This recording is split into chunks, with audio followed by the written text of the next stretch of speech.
I started when I was about 15, I think. And before that, I'd done amateur boxing for a couple of years. But I wanted to do MMA, but my mum said it was too dangerous. Little did she know about Thai boxing, getting elbowed and stuff like that. So then we settled on Thai boxing, and my mum rung up. She rung you up, didn't she? Yeah, phone called my mum, and then I started coming. And then I was just pretty hooked on it. And then I just wanted to fight, and then eventually I had my first fight. And then I think I won that fight by TKO. Then I think I wanted to fight straight again after. So I think 2 weeks later I fought again. I won by body kick KO, didn't I? Yeah. And after that I took a fight on Pete Spenceley's show. Maybe like 3 weeks after that, but I was stitched up, so I lost that fight.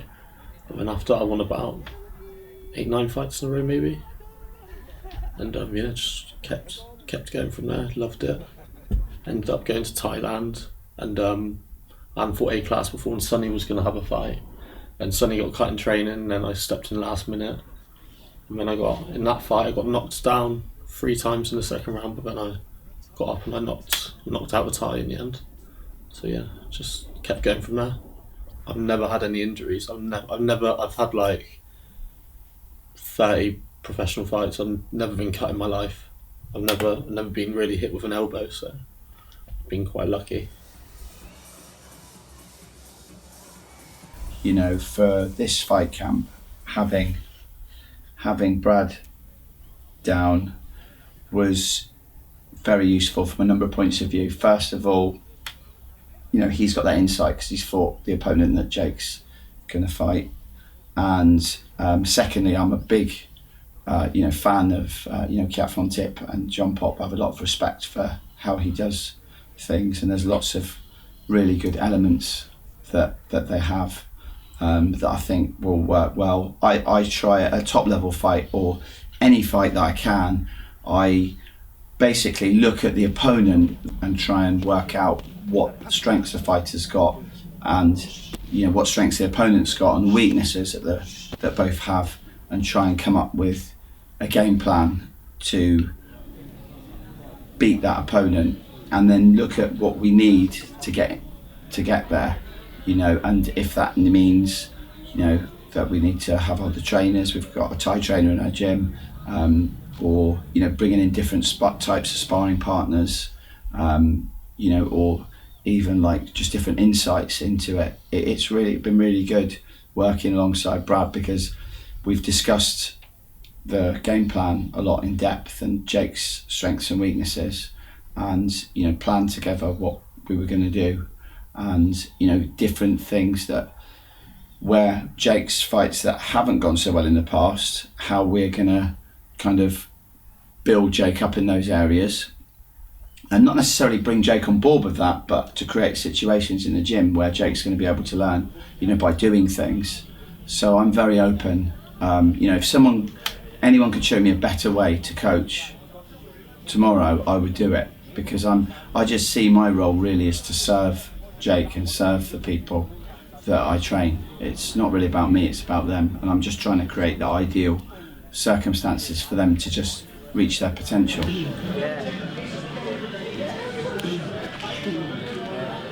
Control his head, long guard there. That's it. Long guard, boom, that's it. When it gets to about 3 weeks before the fight, I cut out all my PTs, and I'll just solely concentrate on the fight camp, because else I'm too tired.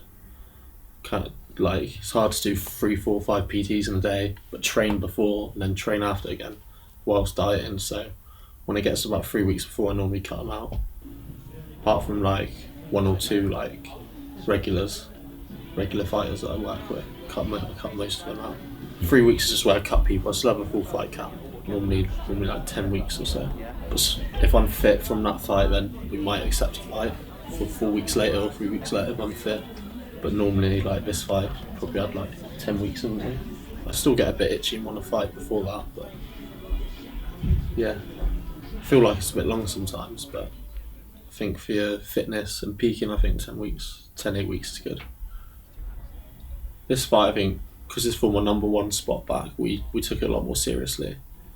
And I took it a lot more seriously, and then I went out to Petchin D, which was really good for me. It was a last minute thing. I got sponsored to go probably 2 days before I went, but then 2 days later I was on a plane, so it was really rushed. But Yeah, so I went Petch and D, and training there was good, really good.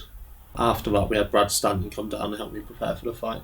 So Brad took all my PTs anyway, which I'm fine with because I don't do anyway. So Brad come down and he stayed in my house, helped out with my training, sparring partner as well, but also helped out coaching because he's beaten Joe, so it was useful to have him there. Jake came back from Petch and D. He was looking physically really fit, and then we brought Brad in, and then it was like a very specific tune-up for Joe Craven. So it was a very specific. He was already fit, so we weren't really, worried about getting his fitness there. We're putting him under massive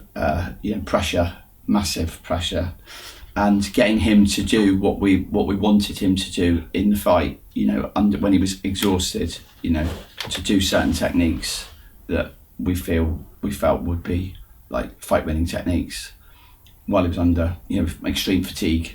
Killing me. But so that was more specific. So the fitness was there, but then the specific and getting Jake thinking under that extreme fatigue and extreme stress, as he will have to in the fight. We put that in place there, and then the last week was just focusing more on the game plan was set, that the sparring had been done. The technical sparring had been done, the shark tanks had been done, the clinch tanks had been done, lots and lots and lots of heavy training. And then the last week was just sort of dialing it down a bit and just concentrating on making weight and just focusing on some key techniques for this specific opponent.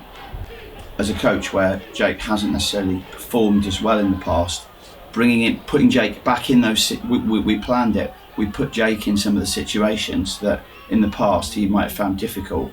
And there was from my point of view, some massive steps forward in Jake's just development as a fighter. Because instead of doing this particular thing that he does when he's very tired and he's under pressure, he's now doing something much more effective.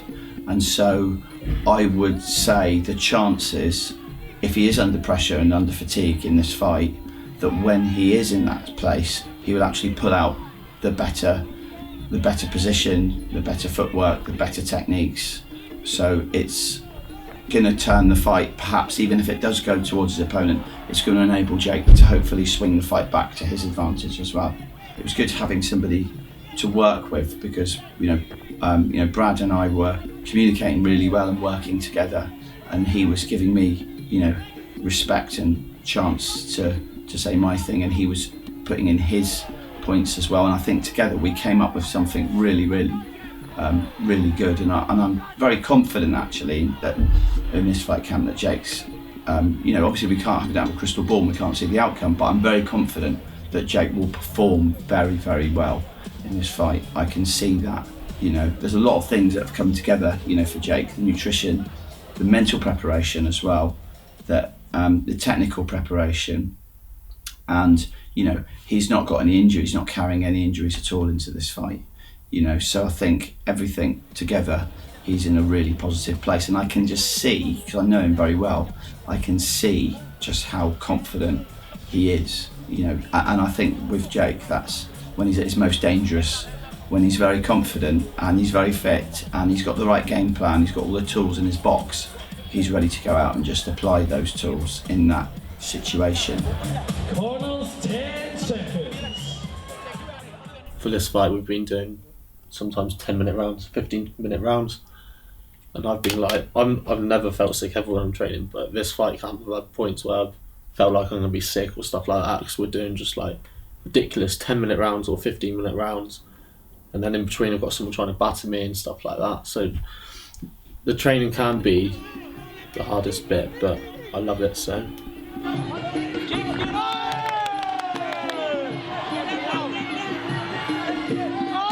I always make weight. I've had maybe 1 or 2 times where I haven't made weight, but I've also had a lot of personal problems going on. But as long as my head's in it, I'm fine. And I've always been professional, always made weight, haven't I? Really? Yeah, he has. I've always made weight. Every fight on Yokkao, I've made weight fine. Never missed weight. So if I'm stressed or if my head's not right, my comfort is to eat I love my food. So like that's probably one of my problems, isn't it? So like if I'm stressed or if I'm in a bad mood or pissed off, my go-to thing is to eat and just like eat loads of shit. So that's one thing I'm working on, trying to get out of that habit and just stick with the diet. That's the other struggle in my fight prep, probably the diet. I'm learning all the time and getting better as well. Geographically, there are, you know, actually quite a number of fighters now in the rankings in Devon, but they're spread out across different locations, different gyms. We have a few, and there are some other fighters. So, you know, one of the things as a coach, I have to sort of swallow my ego and swallow my pride and get other fighters in to spar with specific fighters and work together, work closely with other gyms in the southwest, which so some gyms up north may well have, in-house, they might have 10 fighters in the rankings or so on and so forth, and we haven't got that necessarily.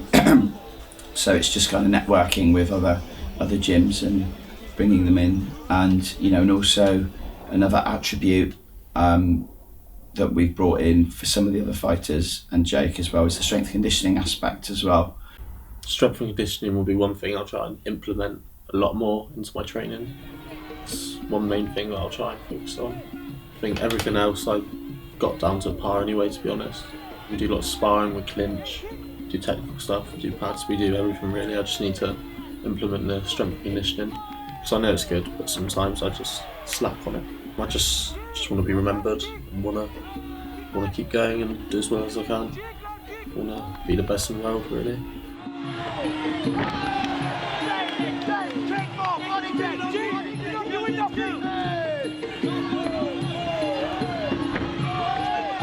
The worst thing that happens as a coach is when you see fighters get injured, not because of something that's happened in a fight, but because you can see there are certain movement problems that have, say for instance, caused a shoulder injury or a knee injury, and somebody's career is really derailed by a shoulder or knee injury, for instance. One of the great things about strength and conditioning isn't the improvement in the power and the everything, it's just keeping the fighter in the gym and preventing injury. The thing with Jake is, and I think with a lot of fighters, they get their strength and conditioning through Muay Thai training. They're building up their power from kicking the pads, and they're building up their strength in the clinch from clinching itself. So they're getting a lot of those benefits from the sport itself, which I agree, there's that balance. Needs to be weighted more towards the Muay Thai in terms of volume of training. But at the same time, I think, with injuries, it's perhaps building in more the mobility and stability exercises into the training, and I think I've noticed anyway with Jake, he's much more receptive and open to doing things like stretching and foam rollering and other things like that he might not have necessarily have seen the value in the past, but I think as Jake's had a few niggling injuries that have actually not interfered with his fight camp as much this time. And after the full 5 rounds, the judges have reached a split decision. Judge A scores this bout in favour of, in the blue corner, Jake Purdy. Judge B scores this bout in favour of, in the red corner, Joe Craven. And Judge C scores this bout in favour of your winner, in the red corner, Joe Craven. Because I think, he's definitely given more attention to, recovery and other aspects that earlier in his career, he might not have necessarily seen the relevance of that. And I think that's also down to experience of the athlete. And sometimes, when things have gone wrong for fighters, generally they learn the lesson in that way, rather than actually kind of going along in a program. I think sometimes I see a lot more professional fighters getting interested in strength conditioning because they've got to a point where they are getting injured, not necessarily due to impact, but they're just for overuse injuries and things like that. They're getting injured, and they're now much more receptive and much more open and listening more to their bodies and looking for alternative ways to strengthen their, doing front squats or doing something like that. I think there are other benefits that I see for Muay Thai fighters that are very, very skilled, like Jake. I think, when they can add in more strength, more power, more explosiveness overall, then that's going to transfer into their techniques that they're brilliant at. They're amazing at their techniques. And I think, that's another element that I've seen people that have gone through the program make more improvements in those areas. What I've noticed is that when people get involved in strength conditioning and they start to see the value, other people get interested in it in the gym. They start to get interested in strength conditioning. I think it's fascinating. I'm really fascinated in the whole range of things in Muay Thai, from the techniques to the psychology to the strength conditioning. I'm really interested in all of it because I think that whole package is what makes a fighter. Some fighters can just win just with their physicality, and I think a fighter that's technical who has that physicality as well is, twice as dangerous.